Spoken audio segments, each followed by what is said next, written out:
The Montana wind didn't ask permission. It came down from the Bitterroot Range at 3 in the morning, carrying snow that cut like broken glass and cold that turned breath to ice before it left your lungs. 20 below zero. Maybe colder. Marcus Thornton had stopped checking the thermometer 3 days ago because numbers didn't change reality. They just gave suffering a name. His cabin sat on 8 acres of nothing. No neighbors within 5 miles, no streetlights, no sounds except wind through pine trees and the occasional crack of branches breaking under ice. The kind of place a man went when he wanted the world to forget him. Or when he needed to forget the world. Marcus stood at the kitchen window, coffee mug warming his hands. Black, no sugar. The same way he'd drunk it for 20 years in the Navy. Old habits died hard, old memories died harder. 8 months since he'd walked away from everything. The uniform, the teams, the brotherhood, not because he wanted to, because staying meant looking at other SEALs. And seeing Ryan Hayes' face everywhere. His best friend, his swim buddy. Dead at 41 in a training accident that made no sense to anyone who'd known Ryan. Master Chief Ryan Hayes didn't make mistakes, didn't cut corners, didn't die in routine exercises he'd run 100 times before. But dead was dead, and 8 months was 8 months. And Marcus had learned that time didn't heal wounds, it just made you better at ignoring them. The coffee had gone cold, everything went cold eventually. The phone rang, not the cell phone charging on the counter, the landline, the one only 3 people had the number for. One of them was dead. That left 2. Marcus crossed the small kitchen in 4 steps, picked up the receiver, waited. "Marcus!" Sarah Hayes' voice came through, cracked and desperate and barely holding together. "She's gone!" His hand tightened on the phone. Every muscle in his body went still, combat stillness. The kind that came before violence or right after. "Who's gone?" "Lily. She took Ryan's ID badge, the one from his locker, the one that should have been deactivated but wasn't because of some system error. I found her room empty this morning. Her bed made, military corners, hospital corners, just like he taught her." Sarah's breath hitched. She left a note, 4 words, "Sorry, Mom, finishing this." Marcus closed his eyes, saw Lily Hayes at the funeral 8 months ago. 11 years old, maybe 90 pounds, soaking wet, standing beside her father's casket in an oversized Navy NSW hoodie that hung to her knees. Sleeves rolled up 3 times and still covering her hands. Dark brown hair pulled back in a ponytail so tight it looked painful. Face pale, expressionless, eyes dry. Everyone had cried that day except Lily. Marcus had known then. Known she wasn't processing grief the way normal people did. She was cataloging it, filing it away, turning pain into something useful, something dangerous. He'd seen that look before, on the faces of men about to do something brave and stupid and necessary. "Where is she?" Marcus asked. "I called base security at Coronado. They checked the logs." Sarah's voice broke completely, came back together through pure force of will. "Marcus, she used Ryan's badge. Got through the front gate 4 hours ago. They didn't stop her because the ID still showed active. She's 11 years old and she's on a military base and I don't know what she's planning, but I know what she's planning," Marcus said. The words came out flat, final. "Titan." Silence on the line. Then quietly, "They're putting him down today." "Yeah. The email came last week. I didn't tell her. Didn't want her to know. Thought it would be easier if he just disappeared." Sarah made a sound that might have been a laugh or might have been something breaking. "Nothing about this is easy, is it?" "No, it's not. Can you get there? Can you stop her?" Marcus checked his watch. 03:14 hours, 6-hour drive to Coronado in good weather. The blizzard howling outside his window would add 2 more, maybe 3. "I can try." "Marcus," Sarah's voice dropped to barely a whisper. "What if she's right? What if Ryan didn't die in an accident?" He stopped, one arm in his jacket, one arm out. "Don't." The explosion happened during a routine training exercise. Ryan had run that course 100 times. He knew every inch of that range. He wrote the protocols for that exercise, and suddenly the detonators go off 4 seconds early and my husband is dead and nobody can explain why the timing was wrong and... Sarah, don't do this to yourself. Lily found something in Ryan's office. I don't know what. She won't tell me, but she's been reading military law, studying regulations, taking notes like she's building a legal case. Marcus, she's 11 and she's acting like she's preparing for trial. The wind hammered the cabin. Snow piled against the door in drifts that would take an hour to dig out. Marcus finished putting on his jacket, grabbed his keys, started layering on the gear he'd need to survive the drive. Thermal base layer, fleece mid-layer, Gore-Tex shell, gloves, hat. I'm leaving now. Tell base security I'm coming. Tell them not to interfere with her. What if they already have her? What if? Then God help them, Marcus said. Because that little girl is Ryan Hayes' daughter. And Ryan Hayes never quit on anything in his entire life. Not missions, not principles, not truth. His daughter isn't going to quit either. He hung up, grabbed his go-bag from the closet, always packed, always ready. Habits from another life that refused to die. Inside medical kit, cache energy bars, spare ammunition for the Sig Sauer P226 locked in the truck's gun safe. He wasn't expecting trouble, but trouble had a way of finding people whether they expected it or not. The drive down from the mountains was white-knuckle hell. Highway 93 through the Bitterroot Valley had turned into a skating rink painted white. 18-wheelers jackknifed in ditches like sleeping metal giants. Cars abandoned on shoulders with hazard lights still blinking. Snow coming down so thick the headlights only showed 5 feet ahead. Marcus kept the F-250 in 4-wheel drive and his speed at whatever physics would allow. And his mind on a little girl who'd lost her father and was about to lose the only living thing that still remembered him. Titan. K9 Titan. German Shepherd, 6 years old, 65 pounds of muscle and teeth and loyalty programmed so deep it went past training into something like religion. Ryan's partner for 6 years, 4 combat deployments, Iraq twice, Syria, Yemen. Places that didn't make the news anymore but still made men wake up screaming. The dog had saved Ryan's life twice. Once in Ramadi detecting an IED buried under a false floorboard that would have vaporized the whole team. Once in Syria taking down an insurgent who'd gotten inside the wire wearing a suicide vest. Titan had gone for the detonator hand, bit clean through to bone. Saved 47 people, 3 combat commendations, 2 Purple Hearts for a dog. Then Ryan died and Titan came home broken. Marcus had visited the kennels once, 3 months after the funeral. Drove down to Coronado because Sarah had called crying. Said the kennel master wanted permission to euthanize. Said Titan wouldn't eat, wouldn't respond to commands. Just lay in the corner of his cage staring at nothing. Marcus had stood outside that cage for 20 minutes.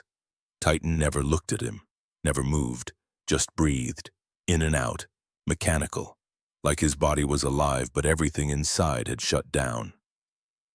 He's waiting, one of the older handlers had said, chief petty officer with 30 years and eyes that had seen too much. Waiting for Master Chief Hayes to come back. Dogs don't understand death the way we do. They just know their person is gone and they don't know why and they don't know how to process it. The handler had pulled out a clipboard, shown Marcus the incident reports, 2 attacks on handlers who'd tried to work with Titan, both men hospitalized, one with 15 stitches in his forearm, the other with a concussion from being slammed into a chain-link fence. We're putting him on the list, the handler had said, tired, sad, but final. Aggressive behavior, unresponsive to retraining, unplaceable in civilian homes, probably next quarter. Marcus had walked away, hadn't gone back, told himself it was a mercy, that some wounds didn't heal, that sometimes letting go was the kindest thing you could do. Now Lily was trying to undo that mercy, and Marcus didn't know if she was brave or foolish or both. The snow finally broke around Missoula. By Idaho Falls, the roads were clear and black, and Marcus pushed the truck to 80. 90. The speedometer climbed and the miles disappeared and the sun tracked west like it was racing him to California. He made Coronado at 2100 hours, 9 p.m. The main gate was lit up like daylight. MPS in guard shacks with sidearms and attitudes, barriers that could stop a truck, signs warning that deadly force was authorized beyond this point. Marcus pulled up to the checkpoint, rolled down his window, handed over his military ID. Retired but still valid for base access, the MP was young, maybe 23, uniform still crisp, face still unlined. He looked at the ID, looked at Marcus. Purpose of visit, Chief. Looking for someone. Name, Lily Hayes. The MP's expression changed. Recognition flickered across his face, something like concern, something like respect. He picked up a phone, spoke quietly, hung up. You're cleared to proceed, sir. Building 6 Charlie, the kennels, security's been notified you're coming. Marcus took back his ID. She okay? The MP hesitated, chose his words carefully.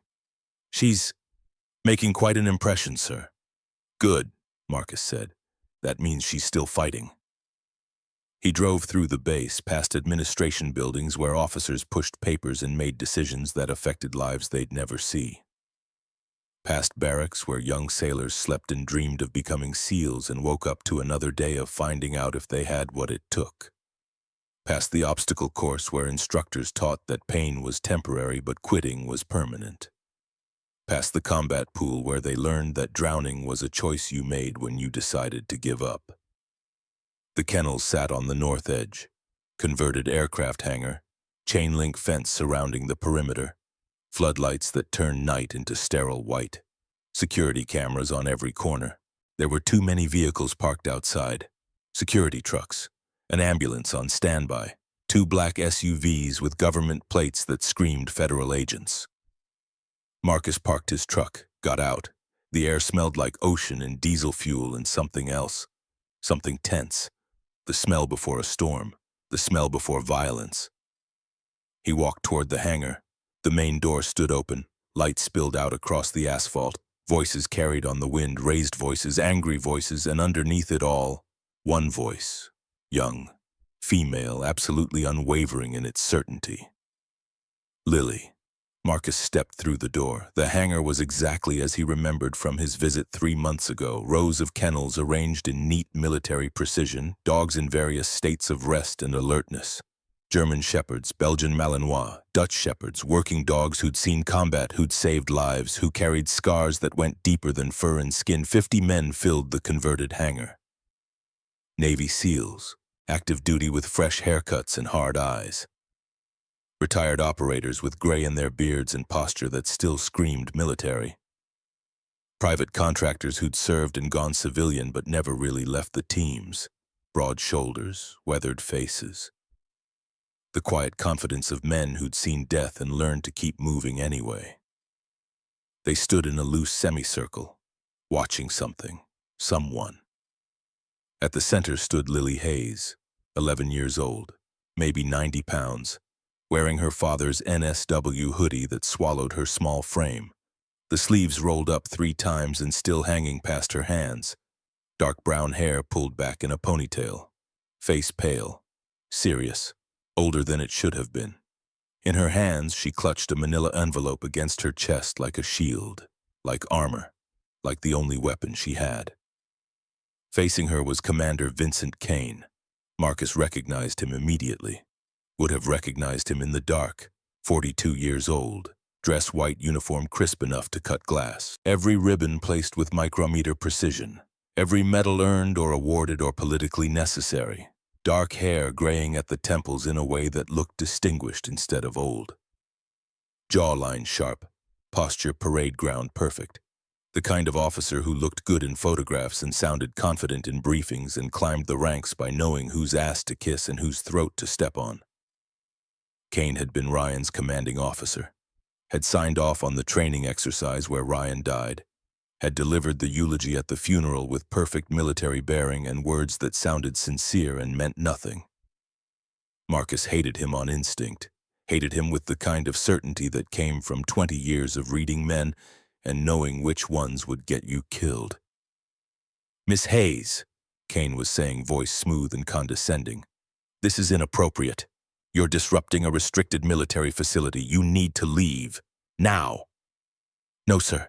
Lily's voice didn't waver, didn't rise, didn't fall, just flat and final. I'm here to claim K9 Titan under next of kin reassignment protocol. Section 12, subsection 4 of the Military Working Dog Act. Someone in the crowd whistled low, impressed despite themselves. A few SEALs exchanged glances that said this kid knows her regulations. Kane's smile tightened at the corners, professional veneer starting to crack. That protocol applies to dogs cleared for adoption, Miss Hayes. K9 Titan has been classified as aggressive and unplaceable. He's scheduled for humane euthanasia at 0800 hours tomorrow morning. Then I'm here to contest that classification. On what grounds? On the grounds that he's not aggressive. He's grieving. There's a difference. A murmur rippled through the assembled SEALs, men who understood grief, who'd lost brothers, who knew what it looked like when someone shut down because the pain was too much to process. Kane's jaw flexed, muscle ticking under skin. The dog attacked 2 handlers, Miss Hayes. Drew blood, put 1 man in the hospital. That's not grief, that's dangerous behavior that poses a liability to this command. Did those handlers smell like my father? The question landed like a grenade. Silence detonated across the hangar. Kane blinked. Excuse me. K9S bond through scent, Lily said, voice still calm, still certain, like she was reciting facts that couldn't be disputed. Titan spent 6 years with my dad, wore his gear, slept in his tent, knew his smell better than anything else in the world. When Dad died and strange men tried to handle him, Titan reacted. Not because he's aggressive, because he's loyal, because he's still waiting for my father to come back. A voice spoke up from the crowd, deep, gravelly. Chief Petty Officer Jackson Stone, call sign Reaper. 45 years old, 20 years in the teams, face like weathered leather that had been left out in the sun too long, scars on his knuckles that told stories he'd never speak out loud. Kid's got a point, Commander, Stone said. Working dogs don't transfer loyalty easy, especially after handler death. I've seen it before. Dog bonds so deep with one person that everyone else becomes a threat. Kane's eyes narrowed. Nevertheless, regulations are clear. Aggressive dogs pose an unacceptable liability. Then let me see him, Lily said. Before you kill him, Section 19, subsection 2. Immediate family has visitation rights prior to termination. Kane looked like he'd tasted something sour. Looked like he wanted to say no but couldn't find a regulation that would back him up. Fine. You want to see the dog, see the dog. But when he shows you exactly why we can't place him, when he shows you the behavior that makes him dangerous, you leave. Understood. Understood. They walked to the back of the hangar. The crowd followed, a silent jury watching to see what would happen. Past the rows of adoptable dogs, past the kennels where veterans waited for second chances, past the normal section to an area cordoned off with red tape. Warning signs, restricted access, authorized personnel only. One isolated cage sat alone in the corner. Inside lay K9 Titan. The dog was motionless, head resting on his paws, German Shepherd, black and tan coat that had lost its shine, ears scarred and notched from shrapnel. Body marked with the evidence of a career most humans couldn't survive. His amber eyes were open but unfocused, staring at something no one else could see. The paperwork taped to his cage read in official block letters, unresponsive to commands, reactive to male handlers, recommendation humane euthanasia. The crowd followed in silence. Marcus moved with them, staying back, watching, not interfering, not yet. Lily knelt 3 feet from the cage, set the manila envelope beside her on the concrete floor. For 10 seconds, nobody moved, nobody spoke. The only sound was fluorescent lights humming overhead, and a distant dog barking 3 rows over. Then Lily whispered, "Titan, heel." The dog's ear twitched, just barely, but it moved. "Titan," she said again, louder this time, clearer, "heel." Slowly, so slowly it looked like a machine powering up after months of being shut down. Titan lifted his head, His eyes focused. Found Lily. Locked on. Not on her face, on the hoodie, on the NSW letters across the chest, on the worn fabric that still 8 months later carried the scent of Master Chief Ryan Hayes. Titan stood. It took effort, muscles that had barely moved in months creaking back to life. He walked to the front of the cage, sat down, perfect attention, perfect form, shoulders square, eyes forward, textbook military working dog position. Someone in the crowd breathed, "Holy shit." Stone stepped closer, studying the dog with eyes that had evaluated hundreds of working animals. "Kid, open the cage." "Sir, I don't think that's—" Kane started. "Open it," a new voice said. Quiet but carrying weight, every head turned. Marcus stood at the edge of the crowd, arms crossed, expression flat, dangerous. Kane's face went carefully blank. Recognition in something else, concern maybe, or calculation. "Chief Thornton, I didn't realize you were in the area." "I wasn't." Marcus walked forward, stopped beside Lily, looked down at her. "Hey, kiddo." Lily's concrete expression cracked. Just a fraction, relief and fear mixing together. "Uncle Marcus." He wasn't her uncle, not by blood. But Ryan had made him godfather 3 months after Lily was born. Had stood in Marcus's small apartment in Virginia Beach with a beer in one hand and a cigar in the other and said, "If something happens to me out there, if I don't come back, you make sure she knows what her old man stood for. You make sure she knows he tried to do the right thing." Marcus had said yes, had meant it, had failed to keep that promise every single day for 8 months.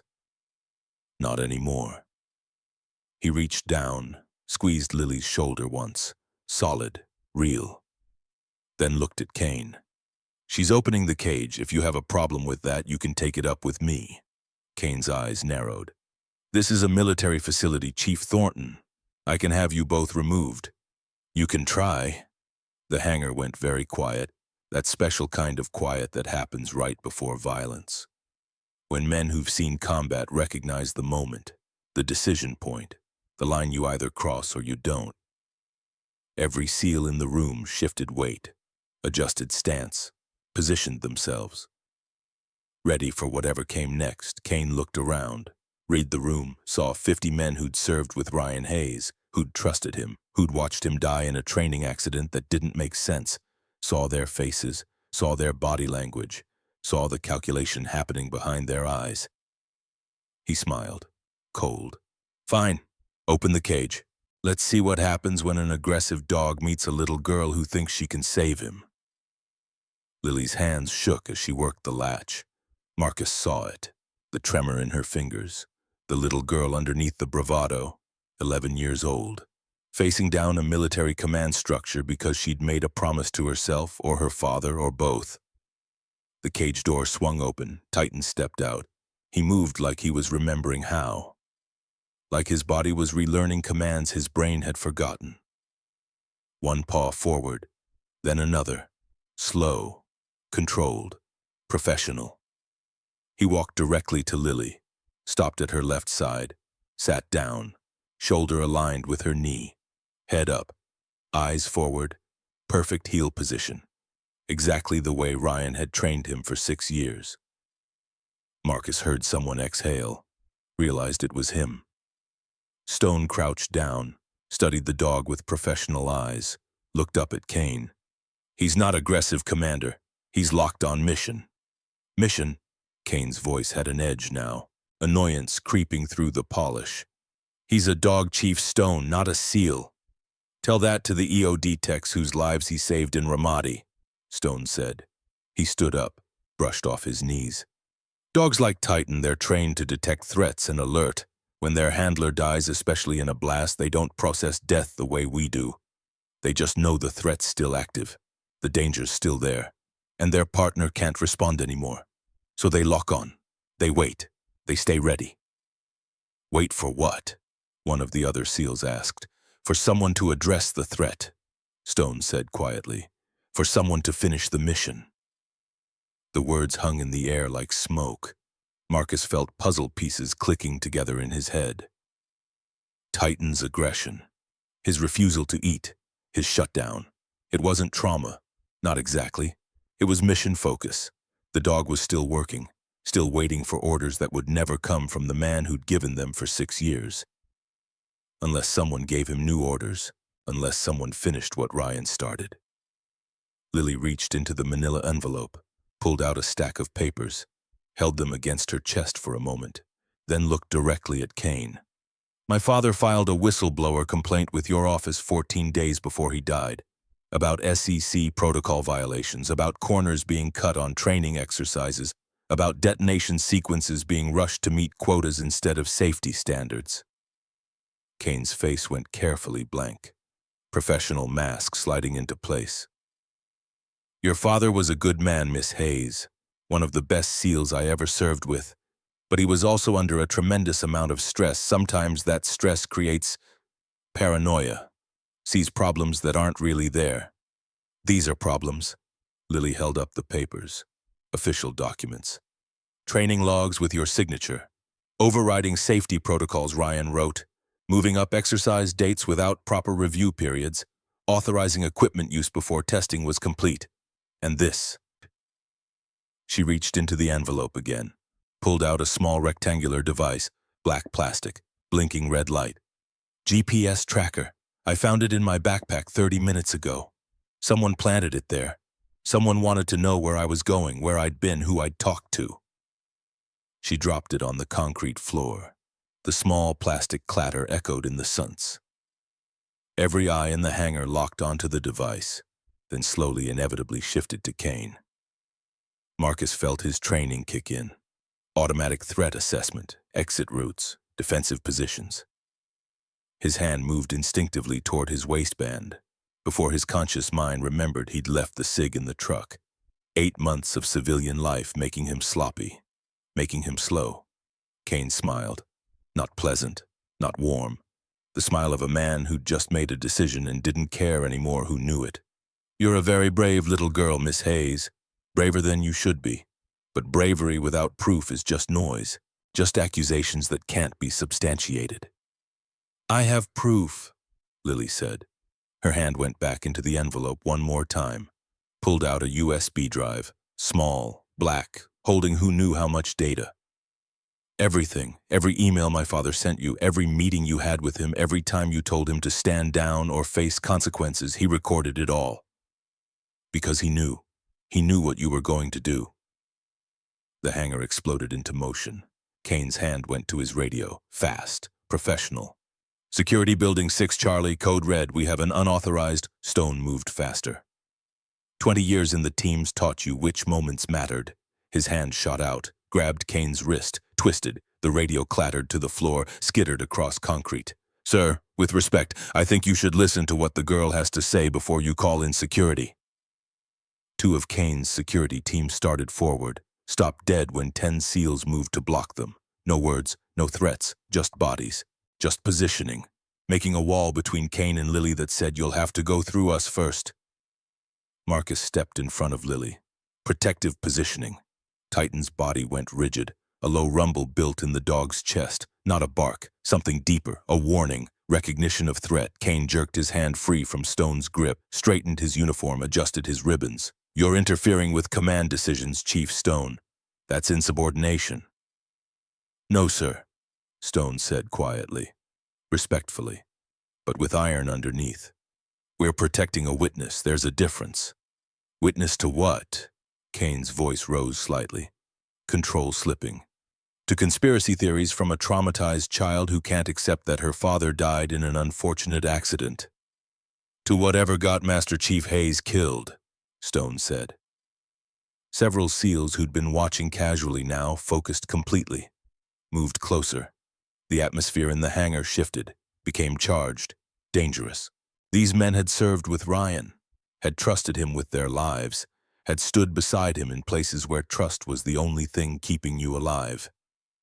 If there was even the possibility that his death wasn't an accident, they'd burn the entire base down to find out why.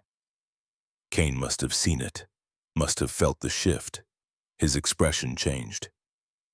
Calculation, damage control. Fine. You want to make accusations, make them. But do it through proper channels. File a report. Request an official investigation. Don't ambush a commanding officer in front of his men with conspiracy theories and— It's not a theory, Marcus said, voice flat, cold. It's evidence, and you're scared of it. Kane's eyes locked onto Marcus. You should be very careful, Chief Thornton. Making accusations without proof can end careers, even retired ones. So can covering up murder. The word landed like a physical blow. Murder, not accident, not training mishap, not unfortunate incident. Murder. Kane's jaw tightened, muscle jumping under skin. That's a very serious charge. Then prove me wrong. Marcus gestured to the USB drive in Lily's hand. Let's see what's on there. Right now, in front of everyone. If it's nothing, if it's just a traumatized kid making things up, we leave. But if it's something— He let the sentence trail off, let the implication hang in the air. For 5 seconds, Kane didn't move, didn't speak, just calculated odds and angles and consequences. Then he pulled out his phone. Lieutenant Brooks, I need a laptop, Building 6, Charlie, immediately. 3 minutes later, a junior officer arrived carrying a military-grade laptop, set it on a folding table someone had produced, stepped back, waited. Lily walked forward, inserted the USB drive into the port. Her fingers were steady now, no tremor. She'd committed, made her choice, no going back. The screen lit up, folders appeared, dozens of them, emails, audio recordings, scanned documents, video files. Lily clicked on the first email. Subject line, safety concern, SEC protocol modification. The email filled the screen. From Master Chief Ryan Hayes to Commander Vincent Kane, dated 11 months ago. Detailed, professional, outlining specific concerns about new detonation timing protocols, requesting review, requesting delay until proper testing could be completed. Kane's response, 3 lines. Master Chief, your concerns are noted. Protocol has been approved at command level. Proceed as ordered. Lily clicked on the next email. Ryan's follow-up. More detailed, more urgent, citing specific regulation violations, requesting formal review before implementation. Kane's response, stand down, Master Chief. Don't create problems where none exist. Third email, Ryan escalating to NAVSPECWAR command. Formal complaint, attaching technical data, requesting independent investigation into safety protocol modifications. Fourth email, this one not from Kane personally, from Kane's office. Subject meeting request. Confidential. The body of the email was brief. Master Chief Hayes, need to discuss your concerns in person. This stays between us. No need to involve others. Meeting date and time listed. 2 days before Ryan died. Location Commander Kane's office. No other attendees listed. Marcus felt ice water in his veins. He'd been in the Navy long enough to know what that meant. Off the books, no witnesses, no record, the kind of meeting where things got said that nobody wanted documented, where threats got made, where careers got ended. Lily clicked on an audio file. The timestamp matched the meeting date. She looked at Kane. He'd gone very still, very quiet. She hit play. Ryan's voice filled the hangar. Calm, professional, controlled. Commander, I'm not trying to undermine anyone's authority here. I'm not trying to create problems. I'm trying to prevent casualties. These new protocols are dangerous. The math doesn't work. The timing sequences are too compressed. If we run this exercise with these parameters, someone is going to— Kane's voice cut in. Sharp, aggressive. Going to what, Master Chief Dye? Is that what you were going to say? We're Navy SEALs. Death is part of the job.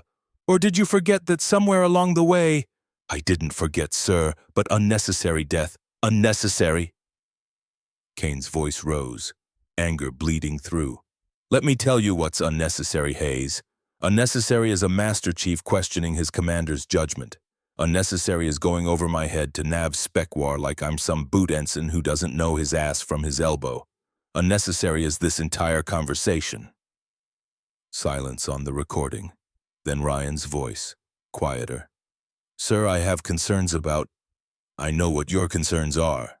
Kane's voice was loud now, shouting. You've made them very clear. You think I'm rushing training, cutting corners, prioritizing quotas over safety, but let me explain something to you. We have deadlines, we have performance metrics, we have evaluations coming up that will determine this command's funding for the next 3 years. If we don't show operational efficiency, if we don't meet our targets, we all suffer. Every SEAL in this command, every mission we're supposed to execute. All of it goes away because one paranoid Master Chief thinks he knows better than everyone else. More silence. Then Ryan. I'm not paranoid, sir. I'm reading the data. The detonation sequences are... Stand down, Hayes. That's an order. You're seeing ghosts, creating problems that don't exist. And if you keep pushing this, if you keep going over my head and undermining my authority, you're going to find yourself on the wrong side of a career-ending decision. Do you understand me? Long silence. Then Ryan's voice, barely audible. Yes, sir, I understand. Good. Now here's what's going to happen. We run the exercise as scheduled, day after tomorrow, 0800 hours. You'll be there. You'll run it by the book, by my book. And afterwards we're going to have a conversation about whether you're still the right fit for this command. Clear. Clear, sir. And Hayes, one more thing. Accidents happen in training exercises all the time, even to the best SEALs, even to Master Chiefs who think they're bulletproof. It would be a real shame if your spotless record got tarnished because you couldn't follow orders. Real shame. The recording ended. The silence in the hangar was absolute, total. The kind of silence that comes right before explosions. A SEAL named Rodriguez stepped forward. Marcus recognized him. He'd been on the training range when Ryan died. Young, maybe 28. Face still unlined, but eyes already old. The explosion happened exactly like Master Chief predicted. The detonators went off 4 seconds early. Nobody could explain why. Ryan pushed 2 guys out of the blast radius, saved their lives, but he got caught in it himself. Training accidents happen, Kane said. His voice was tight, controlled, but cracks were showing. That doesn't prove anything. He was alive, Rodriguez continued. His voice shook. After the blast, I saw him. He was calling for help, trying to breathe, and you... He pointed directly at Kane. You were first on scene. You delayed medevac, said the area wasn't secure, made us hold position for 8 minutes while you personally cleared the zone for hazards. Standard protocol, Kane snapped. We don't send medical personnel into potentially dangerous... Ryan died in those 8 minutes, Rodriguez said. Tears running down his face now, not bothering to wipe them. The medic told me later. Told me if we'd gotten Master Chief out faster, gotten him to surgery faster, he might have made it. His injuries were serious but survivable. But we waited, because you ordered us to wait, and he died. Marcus felt understanding crystallize. Complete. Terrible. Kane hadn't just ignored Ryan's warnings. He'd actively set up the training accident. And when the accident didn't kill Ryan immediately, when Ryan survived the initial blast, Kane had made sure he didn't survive long enough to talk. Long enough to tell anyone what had really happened. Premeditated murder dressed up as protocol and procedure. Lily pulled one more item from the manila envelope. A photograph. 8 by 10. Glossy. She set it on the table beside the laptop. The photo showed Ryan after the blast, taken by someone's cell phone camera, visible in the background of a training photo that had captured more than it was supposed to. Ryan lying on the ground, bloodied, broken, burns visible on exposed skin but conscious. Eyes open, mouth moving, clearly alive, clearly calling for help, with a timestamp showing he'd been alive for at least 6 minutes after the blast, while Kane cleared the area and delayed medical response. Tighten nose, Lily said quietly, speaking to the room, to the 50 men watching. He was there. He saw everything. He tried to save my dad. That's why you wanted him dead, Commander, not because he's aggressive, not because he can't be placed, because he's a witness, because he saw what you did, and dogs remember. They remember scents, they remember faces, they remember the people who hurt their handlers. Kane's composure finally shattered. He's a dog. He can't testify. This is insane. Scent discrimination is admissible forensic evidence in federal court, Marcus said. Has been since 2015. Canine detection dogs testify in drug cases all the time. Their reactions to specific scents are considered reliable evidence. If Titan can identify you as being at the scene, if he shows recognition response, that's evidence, and you know it. Kane's hand went to his belt, reaching for something. Radio maybe, weapon maybe. Marcus didn't wait to find out which. He moved. 3 steps, fast, grabbed Kane's wrist before he could draw whatever he was reaching for. Twisted. Applied pressure. The man went down hard, face against concrete, arm locked behind his back. "Don't move," Marcus said quietly, calmly. "Don't even breathe wrong." Around them, every seal in the hangar tensed, shifted, ready. The atmosphere crackled with potential violence. Stone pulled out his phone, dialed a number. "This is Chief Petty Officer Jackson Stone, Naval Amphibious Base, Coronado. I need NCIS. Immediate response. Potential homicide investigation involving the death of Master Chief Ryan Hayes. Yes, I'll hold." Kane struggled under Marcus's grip, tried to twist free. Marcus applied more pressure, not enough to break anything, just enough to hurt, just enough to make the point. "I said don't move." Lily knelt beside Titan, put her small hand on the dog's massive head. "It's okay, boy. Mission complete. We got him. You can stand down now." Titan's body relaxed, just slightly, the coiled tension bleeding out.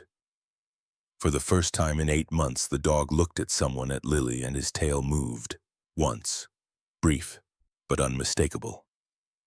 Outside sirens started, distant at first, then closer, getting louder. Red and blue lights began painting the hangar entrance. Federal agents were coming. NCIS, the investigators who handled military crimes. Help was arriving. Finally. Too late for Ryan. But maybe not too late for the truth. Through the door came NCIS agents, 6 of them, professional, efficient, moving with the coordinated precision of people who'd done this many times before. One of them, a woman in her late 20s, dark suit credentials on a lanyard around her neck, approached the scene. Took in Marcus holding Kane down, took in Lily standing with Titan, took in 50 Navy SEALs watching with hard eyes. "I'm Lieutenant Rebecca Walsh, Naval Criminal Investigative Service," she said, voice calm, authoritative. "Someone want to tell me what's happening here." Stone stepped forward. "Ma'am, we have evidence suggesting Master Chief Ryan Hayes' death 8 months ago wasn't an accident. We have recordings of Commander Kane threatening the Master Chief.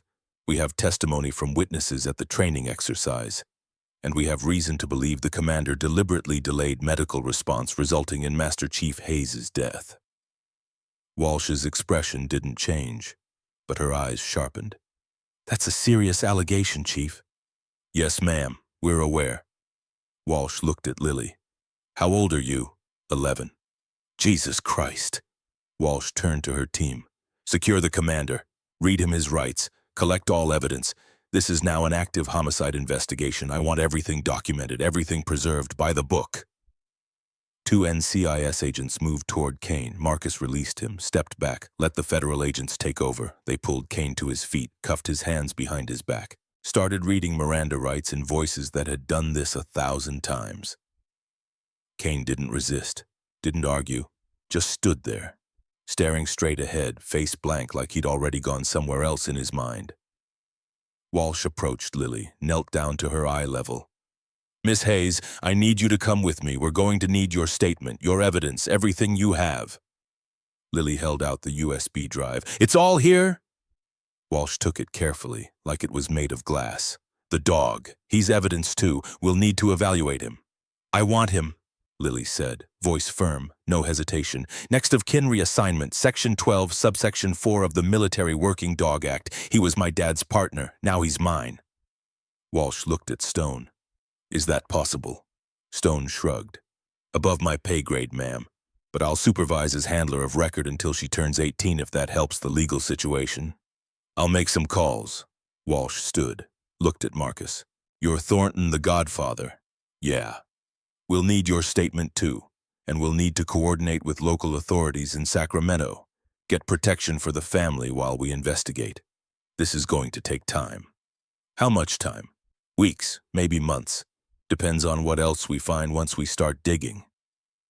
Marcus nodded, accepted that. Whatever it takes. The NCIS team worked through the rest of the night, photographing evidence, collecting the laptop, taking statements from every SEAL who'd witnessed the confrontation. By midnight, the hangar had mostly emptied, just Lily and Marcus and Titan and Stone remaining. Stone looked at the dog.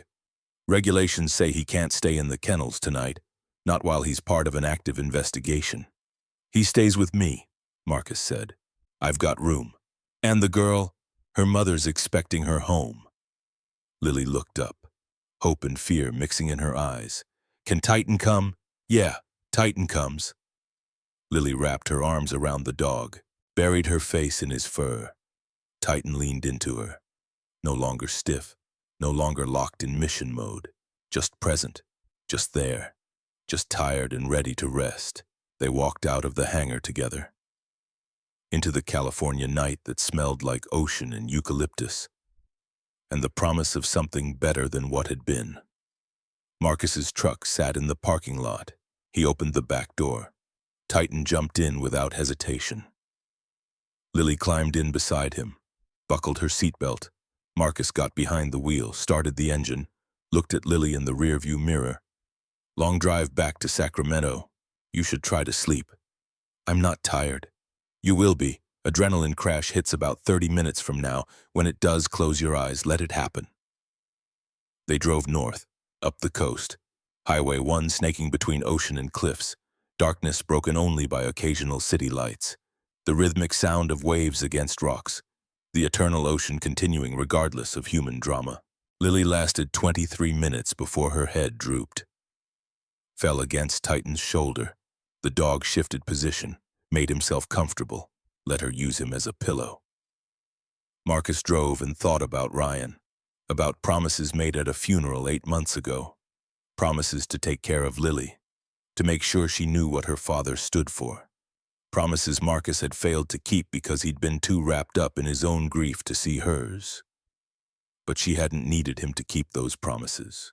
She'd kept them herself, 11 years old, and she'd done what Marcus and the entire Navy hadn't done. She'd found the truth. She'd demanded justice. She'd refused to accept the lie that her father's death was just an unfortunate accident. Tomorrow would bring more questions, more investigations, lawyers and depositions and the slow, grinding machinery of military justice, media attention, political pressure, people trying to bury this or spin it or turn it into something other than what it was. But tonight, right now, it was just a man and a girl and a dog driving through darkness towards something that might eventually feel like peace. Marcus glanced in the rearview mirror one more time. Lily slept. Titan watched the road with amber eyes that had seen war and death and betrayal, but had never forgotten how to protect, how to serve, how to complete the mission. You did good, boy, Marcus said quietly. Ryan would be proud. Titan's ear twitched, acknowledgement, or maybe just coincidence. The miles rolled on. The night continued, and behind them slowly but inevitably the wheels of justice started turning. Commander Vincent Kane would face trial, would be convicted, would spend the rest of his life in a cell thinking about the man he'd killed and the 11-year-old girl who'd brought him down. But that was tomorrow's problem. Tonight they drove home. Dawn broke gray over Sacramento. Marcus pulled into Sarah Hayes' driveway at 0630 hours. The house looked smaller than he remembered. Single-story ranch house with beige siding. Neat lawn that Sarah kept trimmed despite everything. American flag on the front porch hanging at regulation angle because Ryan had installed the mount and Ryan did everything by the book. The kind of house where Navy SEALs came home between deployments and tried to convince themselves that normal life was possible. That grocery shopping and lawn mowing and parent-teacher conferences were real instead of just intermissions between the actual purpose of their existence. Sarah opened the front door before Marcus even cut the engine. She looked like she hadn't slept in days, eyes red and swollen, hair uncombed. Wearing one of Ryan's old Navy t-shirts that hung loose on her thin frame. She'd lost weight since the funeral, too much weight, the kind of weight loss that came from grief eating you from the inside. She ran to the truck, yanked open the back door, pulled Lily into a crushing hug that lifted the girl off her feet. Don't you ever do that again. Don't you ever scare me like that. Don't you ever... Her voice broke completely. I'm sorry, Mom. Sorry. Sarah's voice climbed toward hysteria. Sorry, you could have been killed. You could have... You're 11 years old and you infiltrated a military base and confronted a murderer. The word came out strangled, like saying it made it real. I had to finish what Dad started. Sarah made a sound between a laugh and a sob, pulled back enough to look at her daughter, really look at her. When did you get so brave? Dad taught me. He said courage isn't about being fearless, it's about being terrified and doing it anyway. Sarah looked past Lily into the truck's back seat, saw Titan lying there, watching with those amber eyes. Is that... Titan's coming home, Lily said firmly. They're not putting him down. Chief Stone is supervising as handler until I'm 18. It's all legal. Sarah looked at Marcus over Lily's head, questions flooding her eyes. Fear, relief, confusion, gratitude, anger. Too many emotions to process. Let's go inside, Marcus said quietly. We need to talk. They sat at the kitchen table, coffee for the adults, hot chocolate for Lily. Titan lay at Lily's feet under the table, visible only as a black and tan shadow, watching everyone, always watching. Marcus explained everything. The confrontation in the hangar, the evidence on the USB drive, Kane's arrest, NCIS taking over the investigation, the possibility of charges, of trials, of public exposure. Sarah listened in silence. Her coffee went cold untouched. When Marcus finished, she was crying, not sad crying, angry crying, the kind of tears that came from rage finally finding a target. I knew, she whispered, voice breaking. Deep down, I knew it wasn't an accident. Ryan was too good, too careful, too professional. But I told myself I was being paranoid, told myself to accept it and move on and be strong for Lily and... She looked at her daughter, really looked. You're braver than I am, stronger than I am. You're not a coward, Mom, Lily said quietly. You're a widow. There's a difference.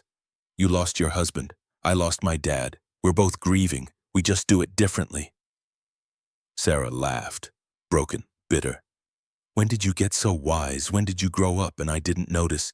Dad taught me things before he died, I think. I think he knew something might happen. He told me things about courage, about truth, about finishing what you start even when it's hard. The landline phone rang, old-fashioned bell sound that seemed too loud in the quiet kitchen. Sarah answered it, listened, went pale, hung up slowly. That was NCIS, she said, voice hollow. Kane posted bail 2 hours ago. Marcus stood so fast his chair scraped loudly against linoleum. What? How did he post bail? Military bail hearing happened at 0600. His lawyer argued he wasn't a flight risk because of his long service record and community ties. Judge set bail at $2 million. Sarah's hands shook. Kane posted it in cash. $2 million in cash. Who has that kind of money just sitting around? Marcus felt ice forming in his gut. $2 million in cash meant Kane had resources, connections, people who wanted this problem to go away, people willing to pay to make it disappear. Pack bags, Marcus said, voice sharp, command voice. Essentials only, clothes for 3 days, toiletries, medications if you have any. We're leaving in 10 minutes. Where are we going? NCIS safe house, Monterey, armed guards, security cameras. You'll be protected until this gets sorted out. For how long? However long it takes. They packed fast. Sarah threw clothes into a duffel bag, grabbed medications from the bathroom cabinet. Lily took her father's medals down from the mantel. The Purple Heart with its distinctive profile. The Navy Cross with its anchor and eagle. The Silver Star.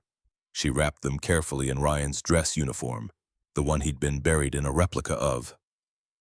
Marcus made calls while they packed, first to Walsh at NCIS. Kane's out. We need that safe house location now. Walsh rattled off coordinates. Security team's already there. 2 agents, former Marines, good men, cameras covering every approach. You'll be safe. That's what people said about Ryan, Marcus said. that he'd be safe on a training range on a military base surrounded by SEALs. How'd that work out? Marcus. He hung up. Second call to Stone. You still have contacts with private security firms? Yeah. Why? Because I don't trust two federal agents to protect Lily and Sarah. I want backup. Your guys. People you'd trust with your own life. Stone was quiet for a moment. Then, I can have 4 men in Monterey by nightfall. Former SEALs. They work for me now. Private security for high-value clients. I'll send you their credentials. Do it. The drive to Monterey took 6 hours. Marcus didn't use the highway, took back roads, changed routes 3 times, doubled back twice to check for tails, old habits from missions in countries where paranoia was the difference between coming home and coming home in a box. Lily noticed. Are we being followed? Probably not. But probably isn't the same as definitely. I'm not taking chances with your life. You sound like Dad. He used to say that. Probably not isn't good enough when lives are at stake. Your dad was a smart man. He was murdered, said flatly, factually, like she'd processed it and accepted it and moved on to the next problem. Yeah, he was. Are they going to try to murder us too? Sarah made a small sound from the front passenger seat, fear she couldn't quite swallow. Marcus looked at Lily in the rearview mirror, met her eyes, didn't look away. They might try, but trying and succeeding are 2 different things. Your dad was alone when he went up against Kane. You're not alone. You have me. You have Titan. You have NCIS. You have Stone and his team. You have 50 SEALs who knew your father and respected him and would walk through fire to protect his family. So yeah, they might try, but they're going to have to go through all of us to get to you. Lily nodded, satisfied. Okay. The safe house sat on 5 acres outside Monterey. Ranch-style home, single story, surrounded by open ground with no cover, chain-link fence, gate with electronic lock, security cameras on every corner, 2 sedans parked in the driveway. 2 men came out as Marcus pulled up, both in their 30s, both with the build and bearing of former military. One was white, with a shaved head and neck tattoos visible above his collar. The other was black with close-cropped hair and a scar running from his left eye to his jaw. Lieutenant Rebecca Walsh stood on the porch behind them, still in the same dark suit from the night before, looking like she hadn't slept either. Chief Thornton, Mrs. Hayes, Lily, welcome. These are Agents Martinez and Johnson. They'll be your security detail. Martinez, the one with the shaved head, nodded. Professional. We've secured the perimeter. No one gets in or out without our knowledge. Marcus got out of the truck, shook hands with both agents, looked them in the eyes, trying to read them, trying to judge if they were men he could trust with the lives of people he cared about. Hard to tell. Everyone looked trustworthy until the moment they weren't. Stone's sending 4 of his people, Marcus said to Walsh. Former SEALs. They'll be here by nightfall. They work outside your chain of command. No one to report to except me. Walsh frowned. That's not standard protocol. Neither is a commanding officer murdering his own men. I'm done relying on standard protocol. She looked like she wanted to argue, looked at Lily getting out of the truck with Titan at her heels. Looked at Sarah's haunted expression, nodded. Fine, but they coordinate with my team, no cowboys, no solo operations. We do this together or we don't do it at all. Agreed. They settled into the safe house. 3 bedrooms, full kitchen. Living room with windows overlooking rolling hills that probably looked peaceful to people who didn't know how to calculate firing angles and kill zones. Marcus couldn't sleep, kept seeing angles, gaps in security, ways someone professional could breach the perimeter. 2 agents weren't enough. The cameras had blind spots where the fence met a small stand of trees. The windows were single-pane glass, would stop exactly nothing. Lily spent the afternoon in the backyard with Titan, teaching him commands, running drills, working through exercises Ryan must have taught her by letting her watch, by explaining what he was doing and why. Marcus watched from the window, saw her throw a tennis ball, saw Titan retrieve it, bring it back, drop it at her feet with perfect precision, saw the way the dog watched her, protective, devoted, the way he'd watched Ryan for 6 years. Sarah came to stand beside him. She's good with him. Ryan taught her well. Ryan taught her everything well, how to shoot, how to think tactically, how to question authority when authority is wrong. I used to get mad at him, tell him she was just a little girl. Tell him to let her be a kid. He'd smile and say, she's got time to be a kid, but she needs to know how to survive first. Sarah's voice broke. I thought he was being paranoid, preparing for scenarios that would never happen. Turns out he knew exactly what he was doing. He usually did. They stood in silence, watching Lily and Titan work together, bonding, healing, finding purpose in routine and ritual. Marcus, Sarah said quietly, what happens now? Kane's out on bail. He knows we have evidence. He knows we're going to testify. What's to stop him from doing what he did to Ryan? Me, Marcus said simply. I'm what stops him, and if I fail Stone and his team, and if they fail every SEAL who knew Ryan and wants justice. Kane made a mistake. He thought killing Ryan would end it. Instead, it started something he can't control. That night, Marcus couldn't sleep, kept thinking about angles, about Kane sitting in some expensive house somewhere making plans, about resources and connections and the kind of people who could make witnesses disappear. At 0200 hours, his phone buzzed. Unknown number. Text message. A photograph loaded slowly on the screen. Marcus felt his heart stop. Lily, bound to a chair, tape over her mouth, eyes wide with terror, very clearly not in the safe house, somewhere else. Somewhere with concrete walls and industrial lighting. His hands shook. He ran to Lily's bedroom. Threw open the door, empty bed, window open, screen cut in a perfect square, professional extraction. Someone knew what they were doing. Marcus ran outside, found Agent Martinez lying face down on the grass, not dead, tranquilizer dart in his neck. Johnson was similarly down, both unconscious, both breathing, both professionally neutralized. His phone buzzed again, same unknown number.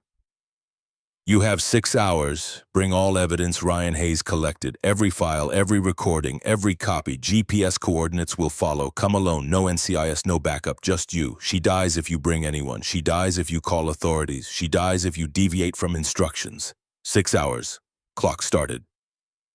Marcus stood in the California night with Titan beside him and Sarah screaming from inside the house. And a choice that wasn't really a choice at all. He could call Walsh.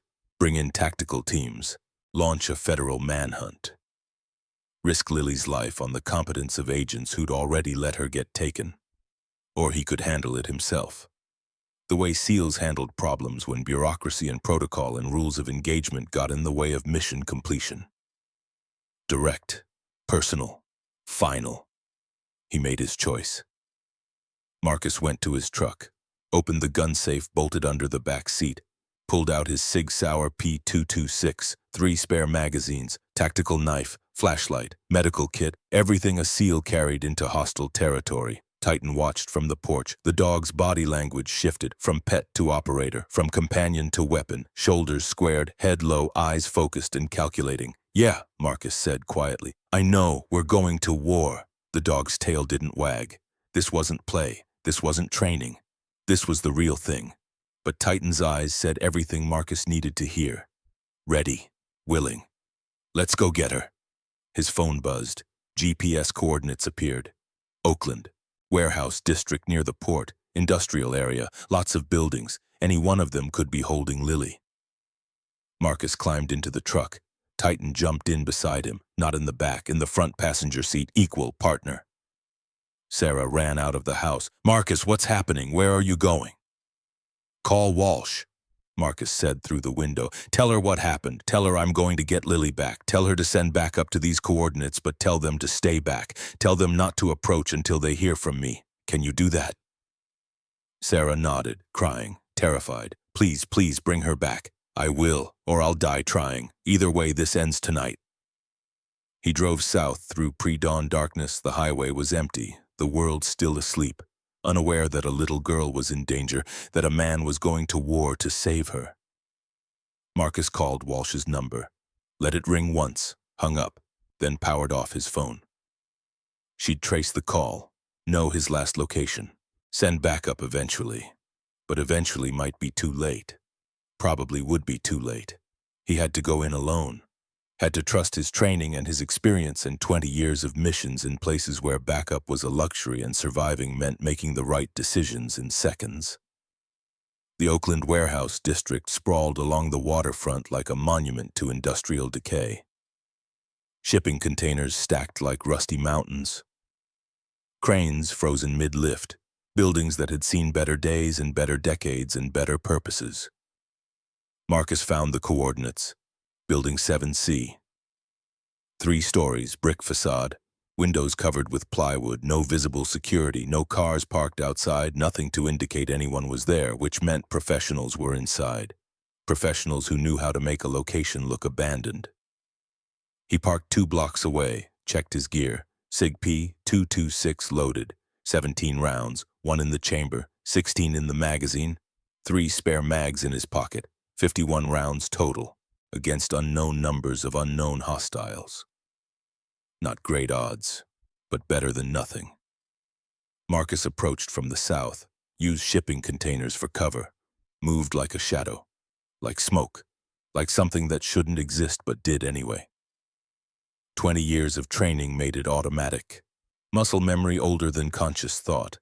The building had 2 obvious entrances, front door, loading bay and back, both stupid to use, both obvious kill zones where anyone with tactical sense would position Overwatch. He found a third option. Fire escape on the south wall, rusted, probably hadn't been used in years, but still attached, still functional. Marcus tested the first rung, metal creaked but held. He started climbing, slow, quiet, each movement calculated to minimize noise.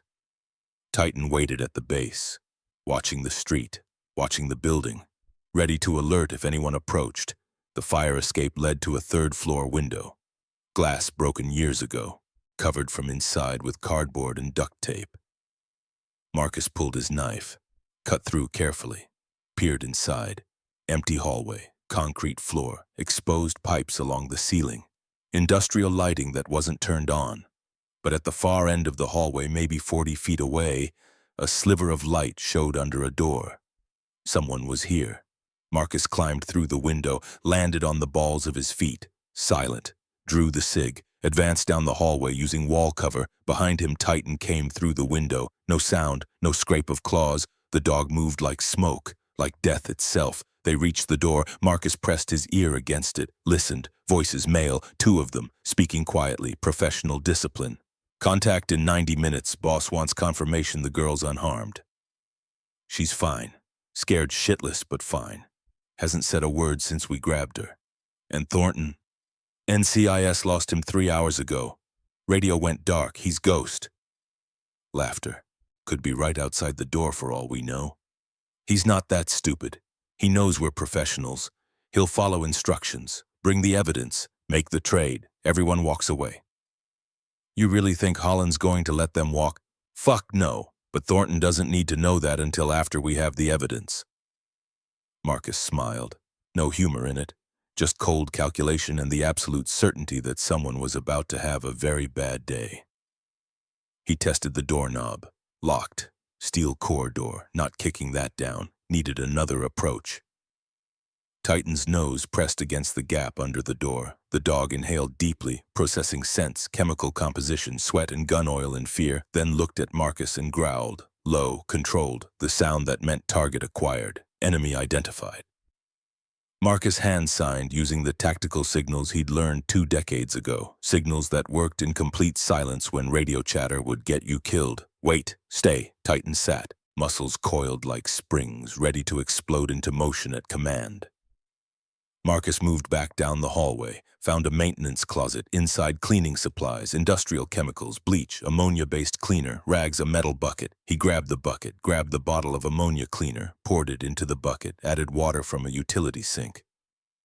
The mixture fizzed, released fumes that made his eyes water even from arm's length. Basic chemistry.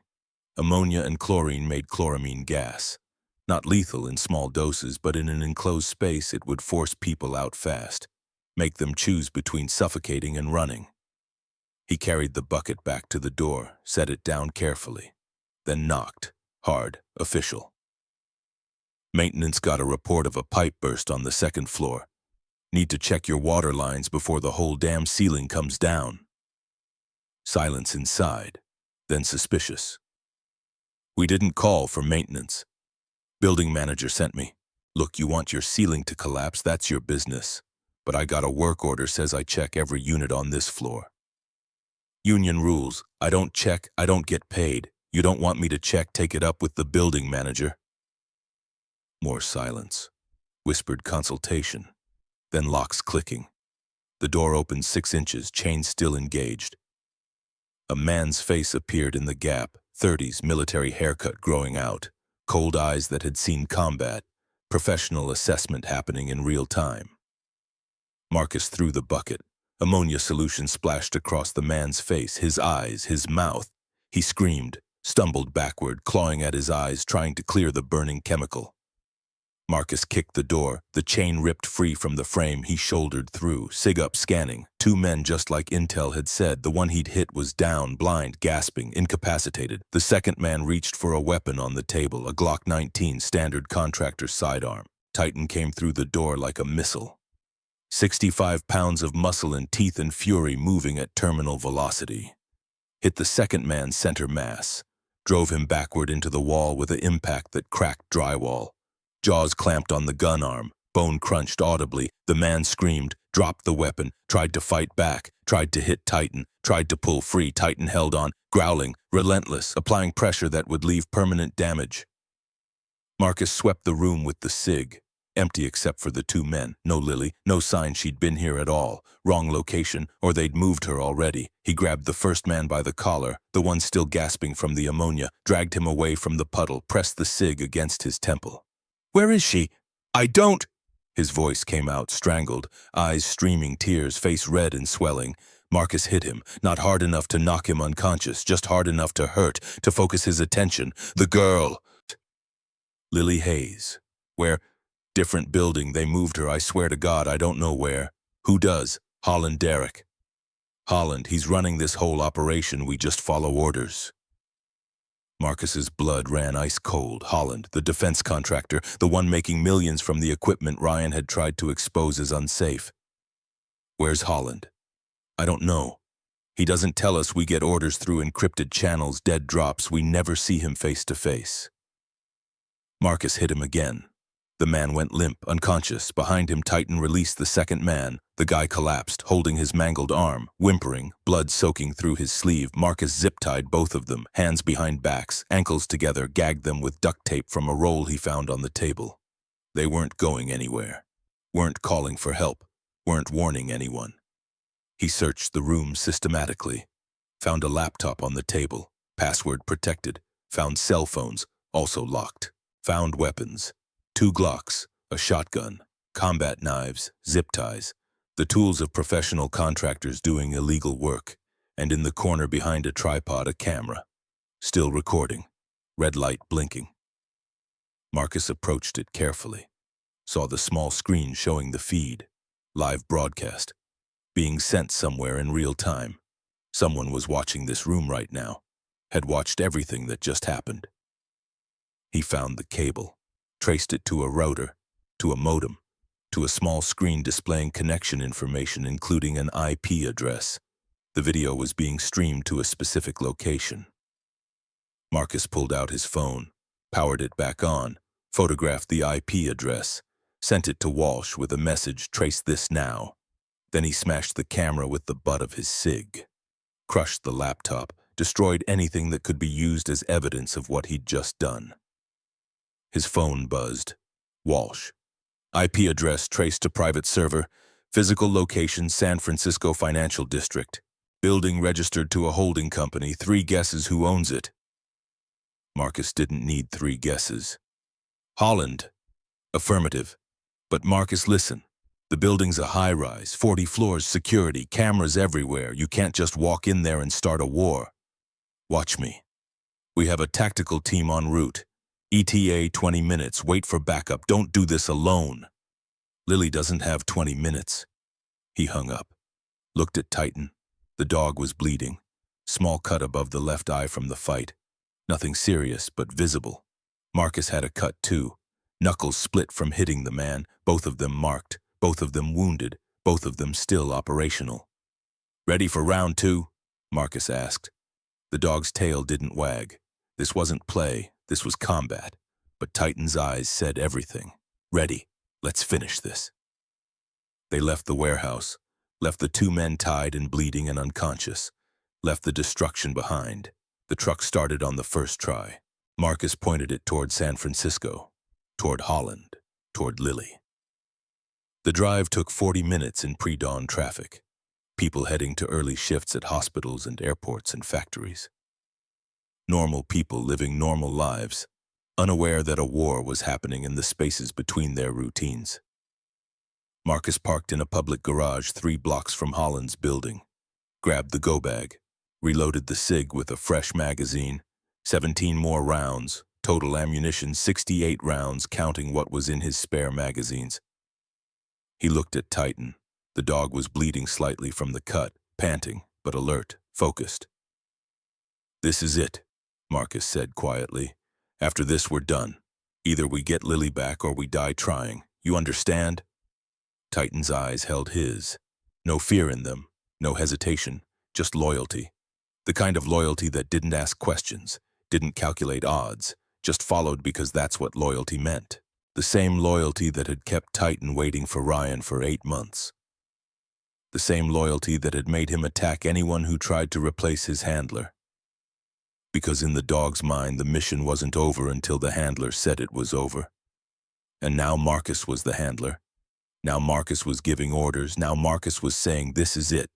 This is where we stand." "Good dog," Marcus said quietly, sincerely. "Let's bring her home." They walked toward Holland's building, toward the final confrontation, toward whatever ending waited. Behind them, the sun started to rise, painting the San Francisco skyline in colors of fire and blood. A new day beginning, maybe the last day for some people. Marcus didn't care which, as long as Lily made it out alive. Holland's building rose 40 stories into the San Francisco sky, like a monument to money and power and the kind of success that came from not caring who got hurt along the way. Glass and steel and architectural ego. Ground floor retail. Middle floors corporate offices, upper floors private residences for people who measured wealth in things normal people would never see. Marcus stood across the street, studying, planning. The lobby had visible security, 2 guards behind a desk, metal detectors, sign-in sheets, cameras everywhere, everything designed to keep unwanted people out. He couldn't go through the front. Too obvious, too many witnesses, too many cameras recording his approach. But buildings like this had service entrances for deliveries, for maintenance workers, for the invisible people who kept luxury functioning while staying carefully out of sight.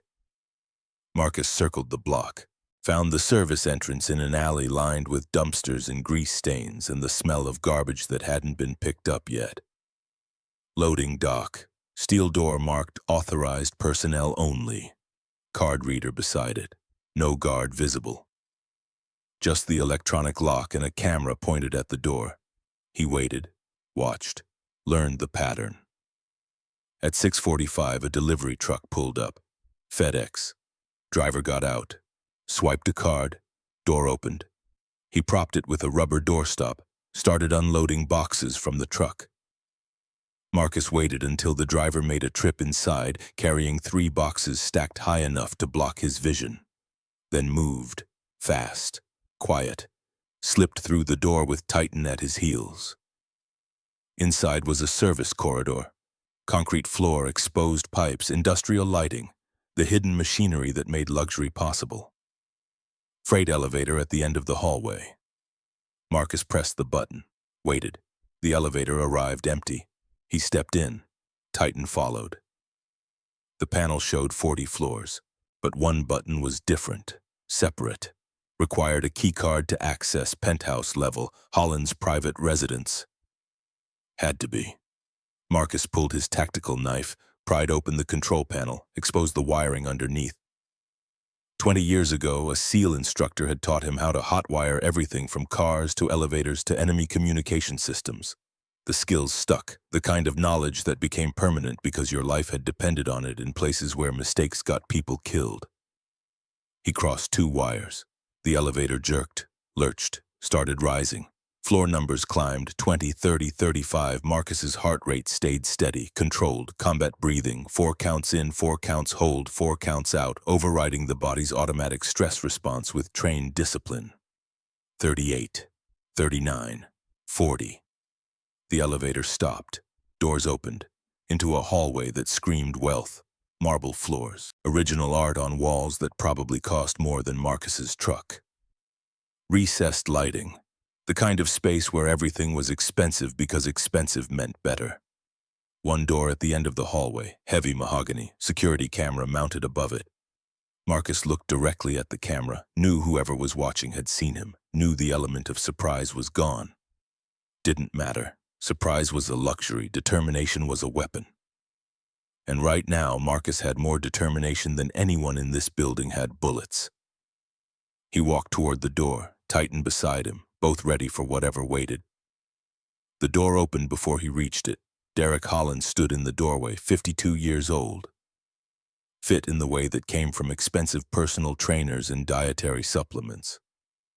Silver hair styled perfectly. Wearing casual clothes that probably cost more than Marcus made in a month when he was still active duty. Confident smile. The look of a man who'd never faced real consequences for anything he'd done in his entire life. "Chief Thornton," Holland said. Voice smooth, practiced, the tone of someone who'd made millions by sounding trustworthy while lying through his teeth. "I was wondering when you'd arrive. Took you longer than I expected. Please, come in." Marcus didn't move. "Where is she?" "Safe. Unharmed. I give you my word." "Your word means nothing to me." Holland's smile didn't fade. "Then how about proof?" He stepped aside, gestured into the apartment with theatrical flourish. Marcus advanced slowly, sig drawn, scanning corners, looking for threats, looking for ambush. The living room opened into view, floor-to-ceiling windows showing the San Francisco skyline. Furniture that belonged in museums, art that belonged in galleries, and in the center of the room, Lily Hayes sat in a chair. Hands bound behind her back with zip ties, tape over her mouth, feet tied to the chair legs, but alive. Eyes wide and terrified, but fighting not to show it.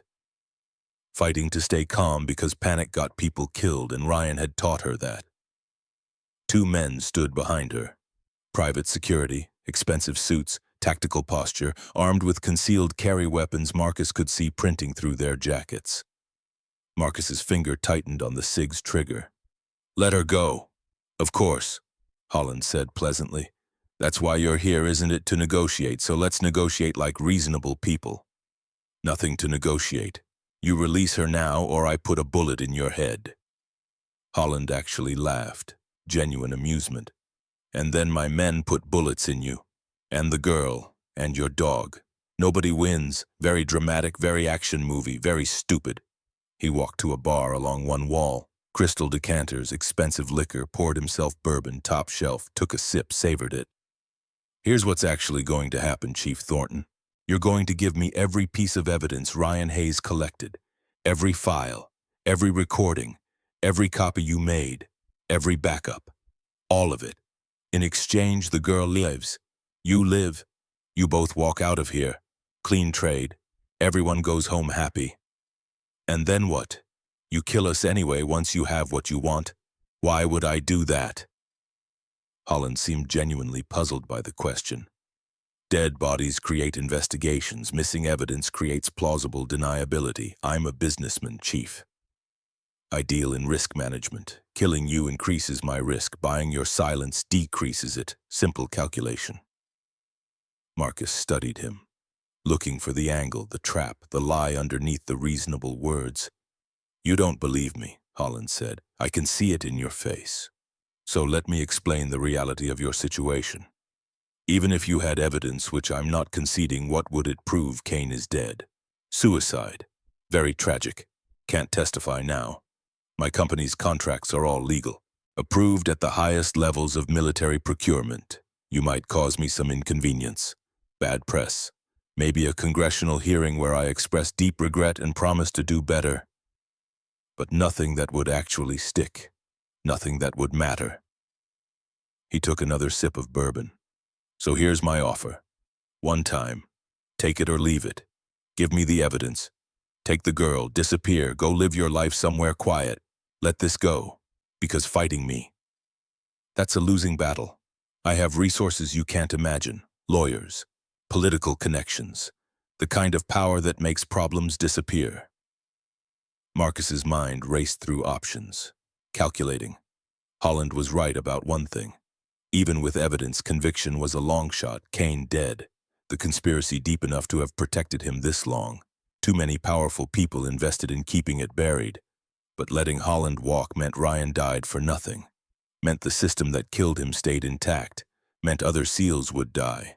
Other families would grieve. The cycle would continue. Marcus looked at Lily. Met her eyes over the tape gag. Saw her shake her head. Tiny movement, but clear. Don't give in. Don't trade. Don't let them win. 11 years old and she'd already chosen. Chosen principles over survival. Just like her father had. Marcus looked back at Holland. Made his decision. No deal. Holland's smile faded like someone had flipped a switch. Excuse me. You heard me. No deal. You want evidence? Come take it. You're willing to die for this, to let that child die. I'm willing to do what's right, whether that gets us killed or not. That's not pragmatic, that's suicide. Maybe, but it's honest suicide. Better than living as a coward who let a little girl get murdered because he was too scared to fight. Holland's jaw tightened. Muscle jumping under tanned skin, he nodded to the two security guards. They drew their weapons. Glock 19's professional sidearms, both pointed at Marcus. Marcus didn't flinch, just stood there. Sig aimed at Holland, Titan at his side growling low and dangerous. Both ready to die if that's what it took. Last chance, Holland said. Voice cold now, anger bleeding through the professional veneer. Give me the evidence or I give the order and this room turns into a bloodbath. Give it, Marcus said calmly. For 3 seconds nobody moved, nobody breathed. The world balanced on a knife edge between violence and negotiation. Between life and death. Then the windows exploded inward, glass shattered in a cascade of glittering fragments. Tactical team breaching from the roof. Federal agents in full gear descending on ropes. Military precision. Overwhelming force. Federal agents, drop your weapons hands where we can see them. Holland spun around, shocked, calculating. The confident businessman replaced by someone who suddenly realized they'd miscalculated badly. The two security guards hesitated. Fatal mistake. NCIS agents hit them with taser rounds. 50,000 volts. Both men dropped like puppets with cut strings. Holland reached for something on the bar. Weapon maybe, phone maybe, panic button maybe. Marcus didn't wait to find out. He crossed the distance in 3 steps. Drove his shoulder into Holland's chest with all his weight behind it. Slammed the man into the wall hard enough to crack the drywall. Pressed the cig under his chin. Don't move! Don't speak! Don't even breathe wrong! More agents poured through the shattered windows, securing the room, weapons trained on every corner, commands shouted in overlapping layers of professional authority. Walsh appeared, still in tactical gear, still looking like she hadn't slept. She saw Marcus holding Holland, saw Lily tied to the chair, saw the 2 guards down and twitching from the tasers. Clear, Walsh shouted. Subject in custody, hostage secure. Marcus stepped back. Let the federal agents take over, let them cuff Holland. Let them read Miranda rights. He went to Lily, pulled the tape off her mouth as gently as he could, cut the zip ties with his knife. She stood on shaky legs, looked at him with eyes too old for an 11-year-old face. Then she ran into his arms. He caught her, held her, felt her shake with reaction as 8 hours of terror finally found release. I've got you, Marcus whispered. You're safe. I've got you. Titan pressed against them both, the dog's solid presence grounding, anchoring. the three of them standing together while chaos swirled around them. Walsh approached. You couldn't wait for backup. She didn't have time for backup. You could have gotten her killed, gotten yourself killed. But I didn't. Walsh looked like she wanted to argue, wanted to lecture about protocols and procedures and all the reasons going rogue was stupid and dangerous. Instead, she just nodded, tired, relieved. Good work, Chief. Marcus looked at Holland. The man was cuffed now, being read his rights, looking smaller somehow, diminished, just another criminal in expensive clothes. Is it enough? Marcus asked, to make charges stick. Walsh smiled, grim, satisfied. We've been building this case for 72 hours, since Kane died. Financial records, wire transfers, communications, witness statements from Kane's co-conspirators. We have Holland on conspiracy to commit murder, wire fraud, bribery, kidnapping, obstruction of justice. He's done. Completely done. And the network, the other people involved. 14 indictments coming down tomorrow morning, 6 more under active investigation. The whole system Holland and Kane built is collapsing. Every contract will be reviewed, every approval questioned. This goes deep, Marcus, deeper than we thought, but we've got them, all of them. Marcus felt something release in his chest, tension he'd been carrying for 8 months, since Ryan's funeral, since the moment he'd known in his gut that his friend's death wasn't an accident. Ryan would be proud, Walsh said quietly. Ryan would be alive if I'd listened to him sooner, if I'd believed him when he tried to tell me something was wrong. You couldn't have known. Marcus looked at Lily. I should have. He was my swim buddy, my brother. I should have known.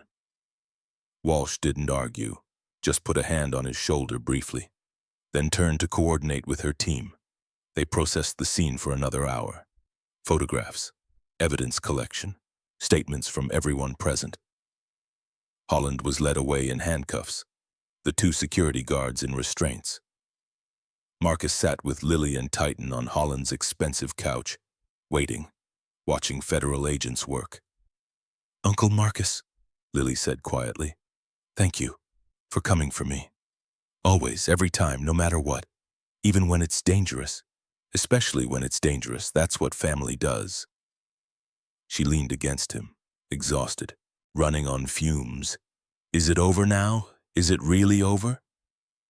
Marcus thought about that, about trials that would take months, about lawyers who'd fight every charge, about powerful people who'd try to minimize damage and shift blame and make this into something other than what it was. No, he said honestly. It's not over. There's still a trial, still testimony, still people who'll try to make this go away, but the hard part, the dangerous part, that's done. Now we just have to see it through to the end. We, you and me and your mom and Titan, together.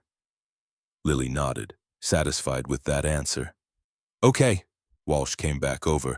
We're done here. I'll have agents escort you back to the safe house. Get some rest. We'll need formal statements tomorrow, but for now you're clear to go. Sarah was waiting at the safe house when they arrived. She ran out before the car even stopped, pulled Lily into a hug that lifted her daughter off the ground, crying, laughing, holding on like she'd never let go. Marcus stood back, watching, letting them have their moment. Sarah looked at him over Lily's shoulder, mouthed 2 words, thank you. He nodded, no words needed. The next 6 weeks blurred together. Depositions, grand jury testimony, formal interviews where lawyers asked the same questions 17 different ways, looking for contradictions. Holland's legal team fought hard, motions to dismiss, challenges to evidence. Every procedural trick they could find, but the case was airtight. Financial records didn't lie.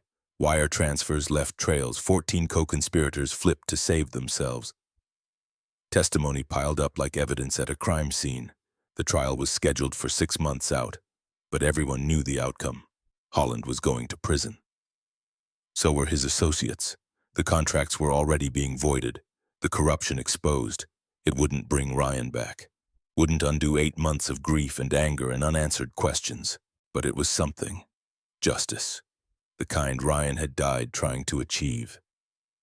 Marcus moved back to Montana. Not to the old cabin. Too many ghosts there. Too many memories of sitting alone and failing to keep promises. He bought a small ranch outside Missoula, 20 acres of rolling land, a house that needed work, space for visitors, space for Titan to run. The dog had transferred fully to Lily's custody. Next of kin reassignment approved. Stone supervised as handler of record like he'd promised, but everyone knew the truth. Titan was Lily's dog now, her protector. Her connection to her father, her partner.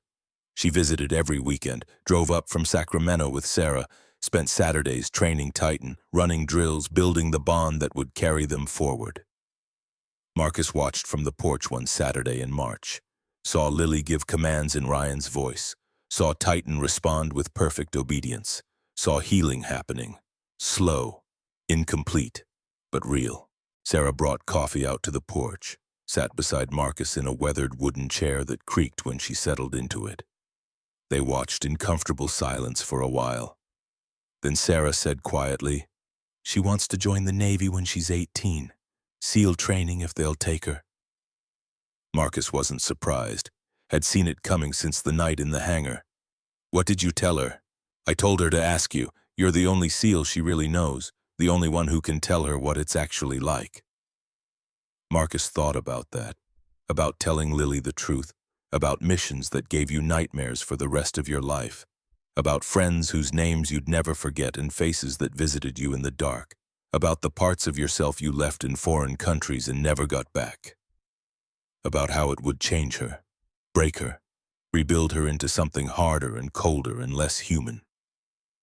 But he looked at Lily working with Titan, saw the focus, the discipline, the absolute determination, saw Ryan in every movement, every command, every smile. "She's got 7 years before she can enlist," Marcus said finally.